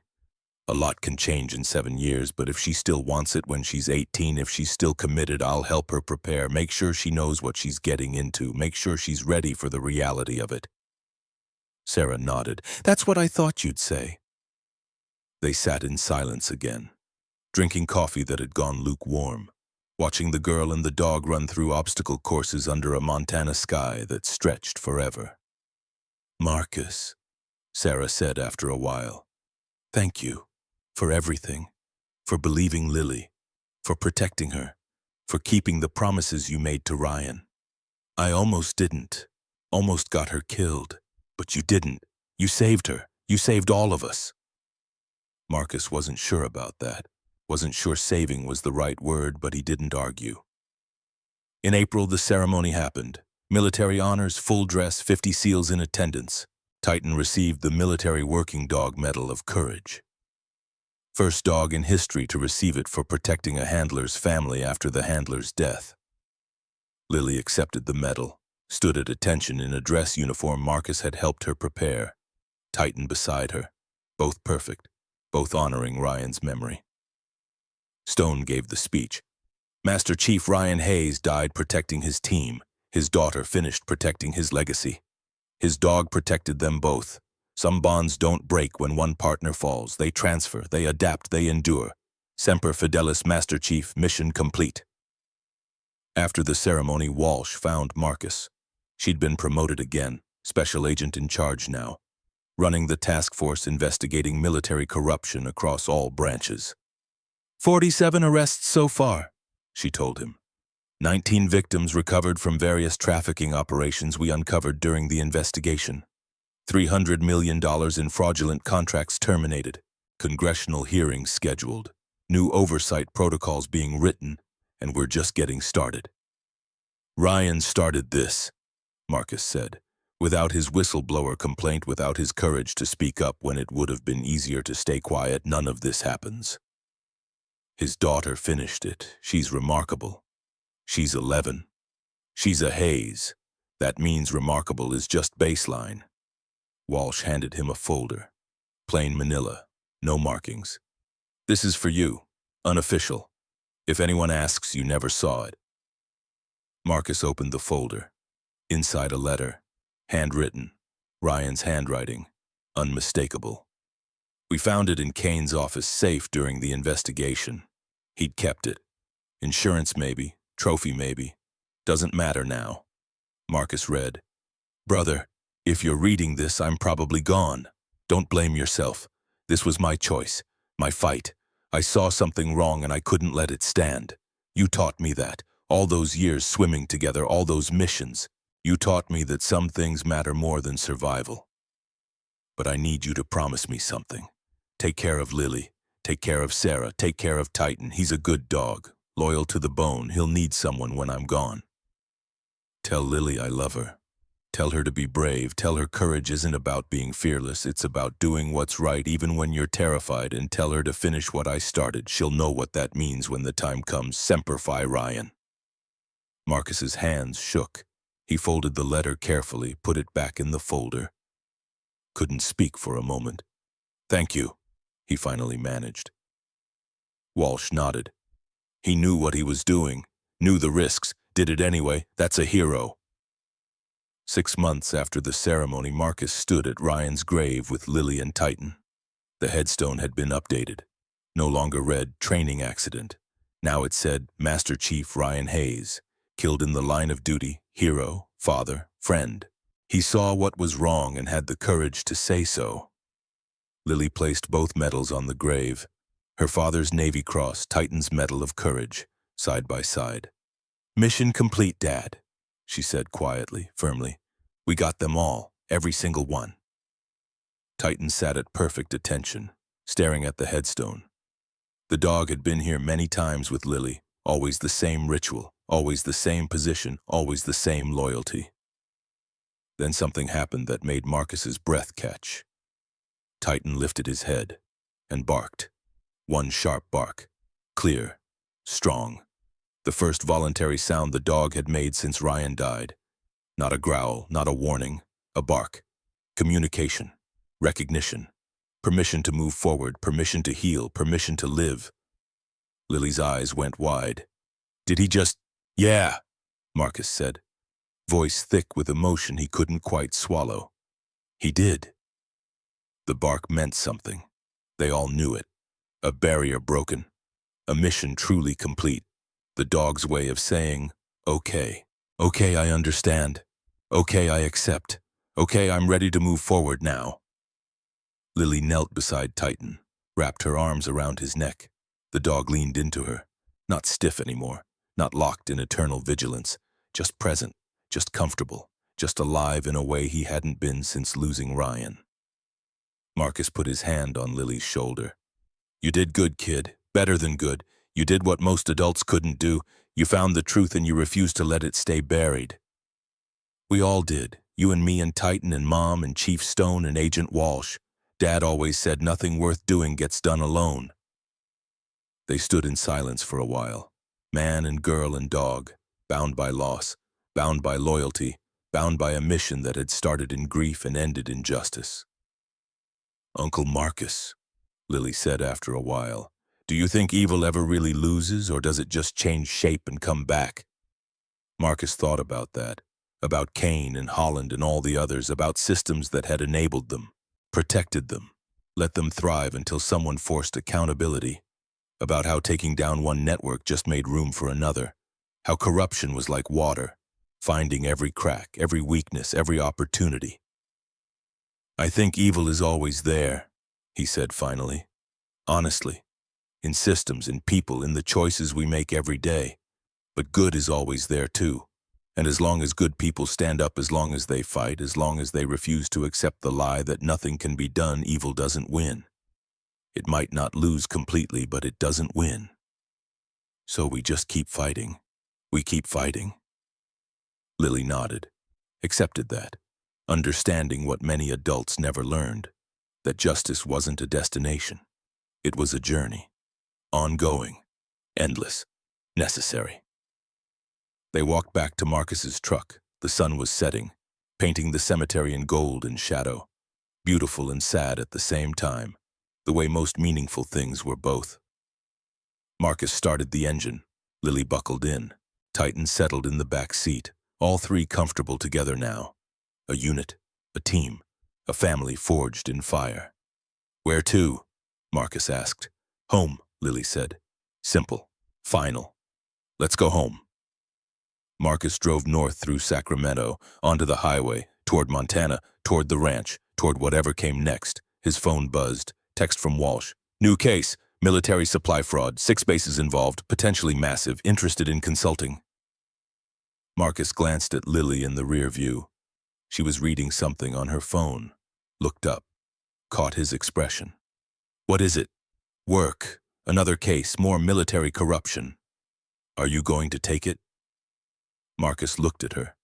Saw Ryan's daughter. Saw strength. Saw purpose. Saw someone who understood that the fight never really ended. What do you think I should do? Lily smiled. Not a child's smile anymore. The smile of someone who'd seen darkness and chosen light anyway. I think you should take it. That's what Dad would want. Keep fighting. Keep making it right. Marcus typed a response. I'm in. Send the details. He looked in the rearview mirror. Titan was awake, watching, alert, and as Marcus watched, the dog barked again. Once. Clear. Affirmative. Marcus smiled. I think that's a yes from Titan too. Some missions ended. Some continued. Some transformed into something bigger than any one person or dog or case. Ryan Hayes had started a mission. His daughter had continued it. Now Marcus would carry it forward, because evil never rested, so good couldn't either. The truck rolled north into gathering darkness. 3 souls bound by loyalty and loss and the unwavering belief that truth mattered, that justice mattered, that standing up mattered, even when it was hard, especially when it was hard. Behind them, the sun disappeared below the horizon. Ahead, stars began to emerge, constant, eternal, guiding lights for anyone willing to follow them. Marcus drove and thought about Ryan, about promises kept and missions completed and legacies that lived on in daughters who refused to quit and dogs who never forgot, and men who understood that the fight was always worth it. The road stretched ahead into darkness, long, unknown, full of challenges they couldn't see yet. They drove it anyway, together. Far above the stars wheeled through their ancient patterns. Indifferent to human struggles, but also constant, reliable, proof that some things endured, some things like loyalty, like courage, like the bond between a man and his mission, between a girl and her father's memory, between a dog and the family who refused to give up on him. Marcus thought about Ryan one last time, pictured him smiling that crooked half-smile he'd always had. The one that said he knew the odds were bad, but he was going anyway because some things mattered more than safety. Mission complete, brother. Marcus whispered to the darkness, to the memory, to the promise. Your daughter's safe. Your dog's home. Your legacy's secure. You can rest now. He could almost hear Ryan's response, almost see that smile. Semper Fi, Marcus. Semper Fi. Always faithful, always loyal, always ready. The truck's headlights cut through Montana darkness, illuminating road in 50-foot increments, not showing the destination, just the next stretch, the next mile, the next challenge. And that was enough, because the journey mattered more than the destination. The fight mattered more than the victory. The stand mattered more than the outcome. Ryan had understood that, had lived it, had died for it. Now Lily understood it too. And Marcus, and even Titan in his own way. Some lessons came through words, some through actions, some through sacrifice so profound it changed everyone it touched. Ryan's sacrifice had taught them all, had shown them what mattered, what was worth fighting for, worth dying for, worth living for, truth, justice, loyalty, love. Simple words, profound meanings. Marcus drove on through the night with Lily sleeping against the window, and Titan watching the darkness with amber eyes that had seen horrors but never forgotten hope. The road continued. The journey continued. The mission continued, always. For Ryan, for Lily, for every SEAL who'd ever stood up when standing up cost everything. For truth that refused to stay buried. For justice that demanded satisfaction. For loyalty that never wavered. Semper Fidelis, always faithful, forever.